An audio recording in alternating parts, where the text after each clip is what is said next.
tal, alumnas y alumnos? Esperamos que estén muy bien y sigan con mucho ánimo para aprender. En esta ocasión, veremos un programa correspondiente a la asignatura de Historia, segundo grado. Nos da mucho gusto que continúen acompañándonos en las emisiones de Aprende en Casa. De este modo, cuando regresen a la escuela se darán cuenta que han aprovechado su tiempo y que saben cosas nuevas. Preparen papel y lápiz para que anoten las ideas principales que vayan identificando, así como las dudas que les surjan. Al final de cada transmisión podrán incorporar estos apuntes a su carpeta de experiencias para presentarla a sus docentes, compañeras y compañeros cuando llegue el momento de regresar a sus planteles escolares. En otras oportunidades ya hemos hablado de las reformas borbónicas. Sin embargo, en esta oportunidad retomaremos algunos de sus aspectos para vincularlos como causas de un proceso de mayores dimensiones, la independencia de México. Como hemos visto, las reformas borbónicas se implementaron en la Nueva España por indicaciones del rey Carlos III, quien consideraba que a partir de ellas podría recuperar el control de sus colonias y además regresar a la metrópoli el poder que había ido perdiendo por diversas circunstancias. Estas reformas tuvieron un fuerte impacto en diversos ámbitos de la vida política, social, económica y cultural de la Nueva España y generaron reacciones a favor y en contra. Seguramente el rey y quienes aplicaron las reformas en las colonias jamás imaginaron que algunos criollos las convertirían en causa de la naciente idea de separarse de España. Acompáñenos a ver el siguiente segmento para recuperar los elementos más importantes sobre las reformas borbónicas. El siglo XVIII en la Nueva España se caracterizó por múltiples cambios impuestos por la corona española, a través de una serie de reformas con el fin de recuperar el control y poder que había perdido de sus territorios americanos. ¿Cuáles fueron las principales reformas borbónicas y cómo impactaron en la política, el territorio, la economía, el poder militar y la religión de la Nueva España? Veámoslo. A inicios del siglo XVIII murió Carlos II, rey de España. Al no tener descendientes, su sucesor en el trono fue su sobrino nieto Felipe de Borbón, quien también era nieto del rey de Francia, Luis XIV. Felipe de Borbón se convirtió en Felipe V, rey de España, por lo que la corona española quedó en manos de la familia Borbón, de origen francés. Bajo este mandato, iniciaron una serie de cambios. Las reformas borbónicas constituyeron un proceso de modernización basado en el absolutismo monárquico y en una nueva forma de pensamiento surgido en Europa, la Ilustración, que entre otros aspectos daba gran importancia a la razón, a la división de poderes y a derechos como la libertad y la igualdad. Se buscó el progreso de la nación, pero se mantuvo todo el poder en el monarca. A este nuevo modelo de gobierno se le conoció como despotismo ilustrado. Hasta antes de las reformas borbónicas, las posesiones españolas en América, principalmente la Nueva España, contaban con cierto grado de autonomía. Se compraban los cargos públicos, los funcionarios imponían los tributos y se evadía el control de la corona. Las reformas más trascendentes se realizaron durante el reinado de Carlos III, hijo de Felipe V. En este proceso tuvo un papel fundamental José de Gálvez, designado visitador general del Reino de la Nueva España, quien se encargó de aplicar estas reformas y vigilar su funcionamiento entre 1765 y 1771.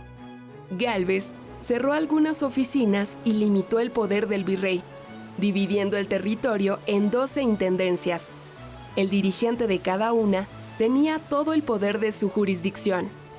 Aplicó la disminución de cargos importantes en manos de los criollos y la desaparición de la venta de concesiones de recolección de impuestos. También constituyó el monopolio real de tabaco, con lo que la corona se hizo cargo absoluto de esta empresa. Paralelamente a estas reformas, en 1764 llegó a la Nueva España el Regimiento de América, con el fin de mantener el orden.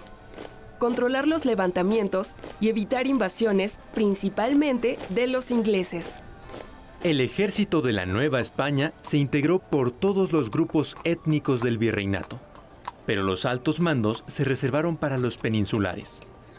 También se aplicaron reformas a la Iglesia para limitar su poder político y mantenerla bajo la tutela del rey. Los jesuitas fueron los fundadores de los colegios donde se educaron las élites novohispanas, y por ello contaban con numerosas propiedades y riquezas, además de poder político. En 1767, el rey ordenó la salida de la orden jesuita de los territorios españoles, acusándolos de actuar en contra de los intereses de la corona y de ponerse incluso por encima del Papa. Para el año 1778, se decretó el libre comercio entre América y España, pero fue hasta 1789 que se permitió para la Nueva España, y se crearon consulados como el de Veracruz y Guadalajara en 1795. Por otra parte, las reformas borbónicas, influenciadas por las ideas ilustradas, buscaron alcanzar el progreso a través de la razón, la educación y el conocimiento, promoviendo las bellas artes y las ciencias. Así nacieron el Palacio de Minería en la Ciudad de México, el Real Colegio de Cirugía, la Real Academia de San Carlos y el Colegio de Minería, entre otros. Finalmente, la inclusión de las ideas ilustradas dio paso al surgimiento de un sentimiento de unión criollo y a la búsqueda por reivindicar sus derechos políticos. Las reformas borbónicas tuvieron múltiples consecuencias, como la tensión que suscitaron entre los españoles peninsulares y los criollos, excluidos de los cargos políticos más importantes. ¿Qué otras repercusiones tuvieron las reformas borbónicas en la sociedad novohispana? ¿Qué les ha parecido esta información? De seguro ya sabían muchas cosas, sin embargo pudieron recuperar datos importantes. Por ejemplo, que a principios del siglo XVIII hubo un cambio en la dinastía española, dado que la familia Habsburgo dejó el poder y los Borbón ocuparon ese lugar.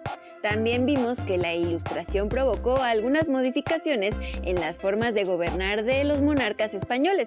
Sin embargo, las ideas de libertad e igualdad tuvieron un efecto muy fuerte en la sociedad novohispana. Con este video recordamos además que las reformas borbónicas permitieron la creación de un ejército en Nueva España y la fundación de academias como la de Bellas Artes, el Colegio de Minería y la Academia de San Carlos, entre otras. Sin embargo, también implicaron retirar de algunos cargos públicos a los criollos, así como la expulsión de los jesuitas.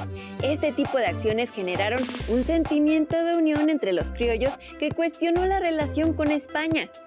Observemos el video que les presentaremos enseguida para conocer algunas otras circunstancias que ocurrieron en España y Nueva España, después de la aplicación de las reformas borbónicas.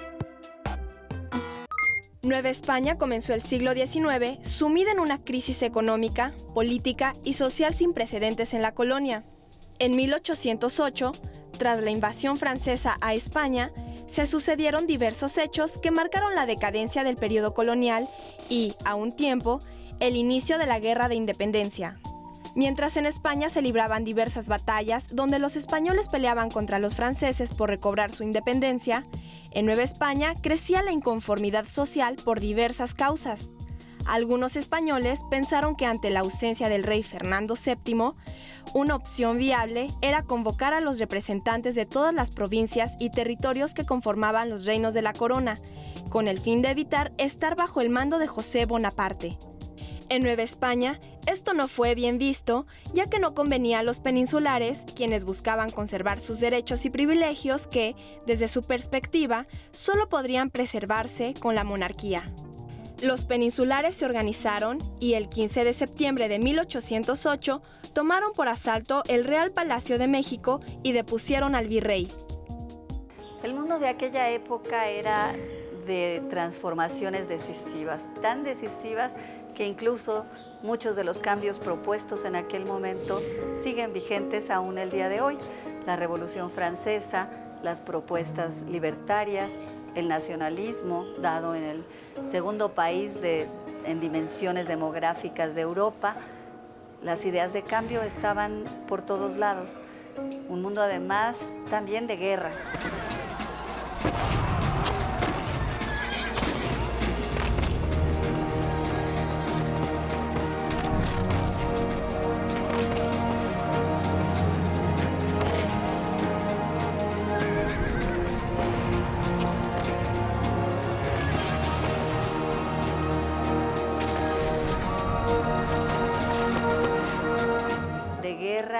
En donde había desembocado la situación europea en 1795 por una confrontación entre las grandes potencias europeas. Los ingleses, por un lado, con su capitalismo avanzado, industrial, con el dominio de los mares, alcanzando a todos lados, y el reto para las otras dos grandes potencias, porque hay que entender que España era también una gran potencia, la tercera potencia europea a esas alturas, que aliada con Francia, desde que los Borbones eran la misma casa gobernante, pues habían hecho este pacto de familia importante. Entonces, en este mundo de guerra, en donde España y Francia se enfrentan a los ingleses, la guerra prácticamente es ininterrumpida desde 1795. Es una confrontación que aísla a España frente a sus colonias, que la aleja de los mares y que tenía todas las de perder. Como se dijo alguna vez, la guerra era ganancia para los ingleses, en tanto que a España no le convenía seguir en esa guerra. Por lo tanto, está en una confrontación a todas luces difícil y en un mundo de grandes transformaciones, en donde el riesgo mayor además es la pérdida de sus colonias, que están amenazadas constantemente por la propia expansión y avance del capitalismo, del mundo, de la política, que la reta a transformarse también como potencia. Francia y España fueron aliadas en la mayoría de las guerras europeas antes del siglo XIX, pero esta alianza terminó súbitamente cuando Francia invadió España en 1808. Tras recibir la corona española de manos de Carlos IV, Napoleón Bonaparte dijo: «Españoles, acordaos de lo que han sido vuestros padres, y mirad a lo que habéis llegado. No es vuestra la culpa, sino del mal gobierno que os regía. Yo quiero que mi memoria llegue hasta vuestros últimos nietos y que exclamen: ¡es el regenerador de nuestra patria!». Las abdicaciones de Bayona han pasado a la historia como la única vez que un monarca perdió el trono a manos de una nación amiga.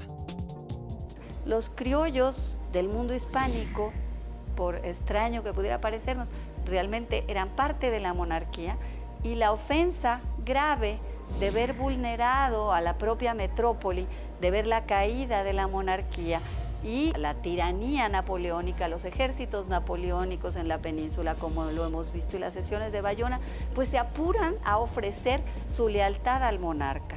Entonces el nombre de Fernando VII se equipara con el deseado, el bien amado, el gran personaje al cual hay que tenerle lealtad si queremos preservar la unidad del mundo hispánico, la unidad de la monarquía. Y esto es lo que ocurre en el primer momento, aunque efectivamente pues el rey no está. Y esto quiere decir que hay un vacío de poder, hay una acefalía de la corona, y al haber esta acefalía, ¿quién va a ser quien lleve la cabeza y en quién va a residir la soberanía? Este acontecimiento no tenía precedentes en Europa, y no era esperado. Una coyuntura de esta naturaleza, un vacío de esta especie que de pronto permitía pensar en autogobernarse, es algo que ni aún los criollos que tuvieran ideas más avanzadas se habían imaginado. Es un momento de sorpresa, de estupor, y por supuesto ante la incertidumbre de que las cosas pudieran llegar a ser más graves, porque la ambición de Napoleón pudiera realmente incluso permitirle aspirar a ser dueño a lo mejor de estas Américas, ¿no? Entonces, gran preocupación, gran búsqueda de soluciones, gran efervescencia política, gran incertidumbre. Espontáneamente, las poblaciones buscan jurar la figura del rey y preservar la unidad española. Como pudieron apreciar, las reformas borbónicas fueron un elemento más que provocó descontento entre los habitantes de Nueva España. Sin embargo, había muchas otras situaciones alrededor. En esa época, España enfrentó conflictos muy fuertes que generaron que la corona perdiera control y el deterioro de su economía. En tanto que en la Nueva España, la inconformidad entre los criollos cada día era más fuerte. Las ideas de la Ilustración sumaban adeptos y se vislumbraban cambios. Mientras que del otro lado del océano fue la invasión napoleónica a España la que dio la pauta para que los cambios acontecieran. Pongan mucha atención al próximo video para descubrir qué más ocurrió en España y sus colonias a partir de la guerra contra los franceses. La mayoría de los criollos consideraban a José I un usurpador y pedían que volviera a gobernar Fernando VII. Por su parte, a un alto porcentaje de los peninsulares no le importaba quién estuviera al mando de la metrópoli, siempre y cuando se encargara de salvaguardar sus intereses. Se negaban a disminuir sus ganancias comerciales, a abandonar los puestos gubernamentales y administrativos de influencia y a perder sus privilegios. Luchaban por mantener su estatus intacto. Durante los años que se mantuvo la Guerra de Independencia Española, en Nueva España, los grupos criollos y peninsulares fijaron posiciones. Los criollos dieron inicio a las primeras juntas de conspiración contra lo que consideraban el mal gobierno. Es un momento de extraordinaria confusión y de una crisis política desproporcionada. En el virreinato había sentimientos de malestar, había molestia, había una cantidad de cosas, pero un derrumbe de esta naturaleza de la monarquía y una crisis consecuente en donde todos los referentes se habían movido, en donde el antiguo amigo ahora se había vuelto enemigo, Francia se había vuelto el enemigo, en cambio el antiguo enemigo, Inglaterra, ahora era el aliado que los estaba ayudando a salir adelante.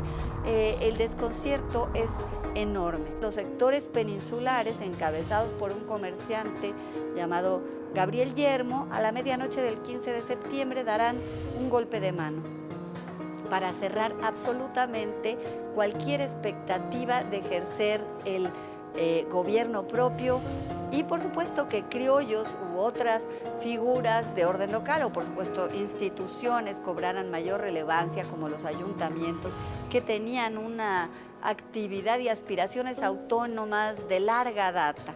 Entonces, los grupos peninsulares cierran radicalmente la posibilidad de que estas discusiones puedan llegar más lejos y en consecuencia dan un golpe deponiendo al virrey Iturrigaray y poniendo a otro virrey, que es Garibay.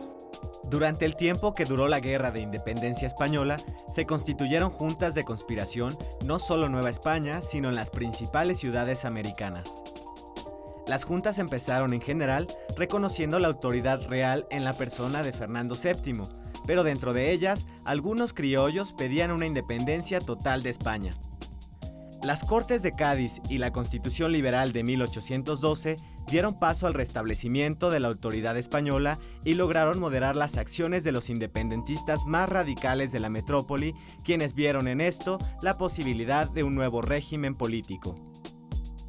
Bueno, estamos hablando de un par de años, ¿no? 1808, 1810, que es una coyuntura decisiva de vacío de poder, de crisis política que se presenta de manera inesperada y que entonces, incluso a los que soñaban con la libertad, con la igualdad, con la emancipación, con la separación plena de España, que no eran muchos, pero incluso para ellos les daba poco tiempo de hacer grandes planes, ¿no? El momento irrumpe y vemos cómo, en primer lugar, se apoya la solidaridad hacia Fernando. Pero cuando sobreviene el golpe de Yermo del 15 de septiembre a la medianoche, se cierran una serie de posibilidades para los grupos criollos y sobre todo para los grupos que en esta coyuntura habían aspirado a un autogobierno, a un autonomismo que era algo bastante genuino a lo largo de todo el imperio, puesto que las expresiones locales a través de los ayuntamientos daban cauce a inquietudes muy particulares y una vía tradicionalmente empleada. Entonces, bueno, lo que ocurre cuando viene este golpe es que se cierra cualquier diálogo posible, se cierra cualquier vía de acceder a la autonomía de manera más natural, más paulatina, y entonces este pensamiento, estas ideas, estas inquietudes, estos sentires tienen que irse de manera subterránea, de manera conspirativa. No necesariamente para romper con la metrópoli, con la unidad de la monarquía misma, pero para alcanzar espacios de autogobierno. Entonces, en la medida en que hay también más agravios, hay también mayores inquietudes que probablemente lleven a explosiones más drásticas, como será, por supuesto, el caso del levantamiento de Hidalgo, que parte de una conspiración también, una conspiración que buscaba no necesariamente alcanzar las proporciones que después alcanzará este movimiento decisivo de la historia de la Nueva España y de la nación mexicana futura. La madrugada del 16 de septiembre de 1810 es considerada el punto cronológico con que inicia la Guerra de Independencia. Una vez congregados los parroquianos en torno a la iglesia donde oficiaba Miguel Hidalgo y Costilla, tras dar un emotivo sermón, gritó: ¡Viva la Virgen de Guadalupe! ¡Abajo el mal gobierno! ¡Viva Fernando VII! De acuerdo con la información que recién presenciamos, fueron diversas las causas que dieron inicio a la lucha por la independencia de México. Así es, la guerra en España por liberarse de la invasión francesa produjo que en las colonias se sintiera un vacío de poder al haberse quedado sin el monarca español. En consecuencia, los criollos vieron la posibilidad inicial de ganar autonomía. Sin embargo, los peninsulares solo deseaban conservar sus privilegios, por lo que de manera gradual, los criollos se fueron organizando para buscar la independencia total. Ha llegado el turno de que ustedes desde su casa respondan las siguientes preguntas en relación con el tema que revisamos en esta sesión. Tomen nota.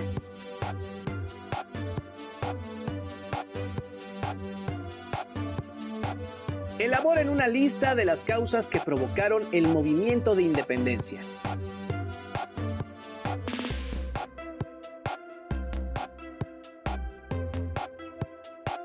¿Creen que la lucha que iniciaron los criollos era justa? ¿Por qué?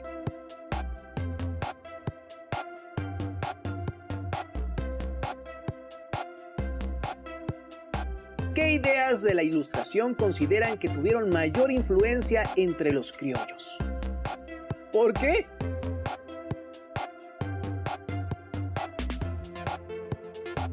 Agreguen a la lista de las causas que provocaron el movimiento de independencia, así como sus respuestas en su carpeta de experiencias, para que puedan compartir su trabajo con su docente cuando vuelvan a clases.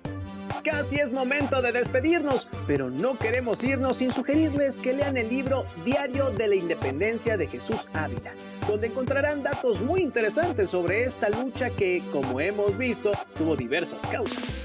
Es todo por esta ocasión, pero sigan sintonizando la programación de Aprende en Casa, porque la educación nunca se detiene. ¡Hasta pronto!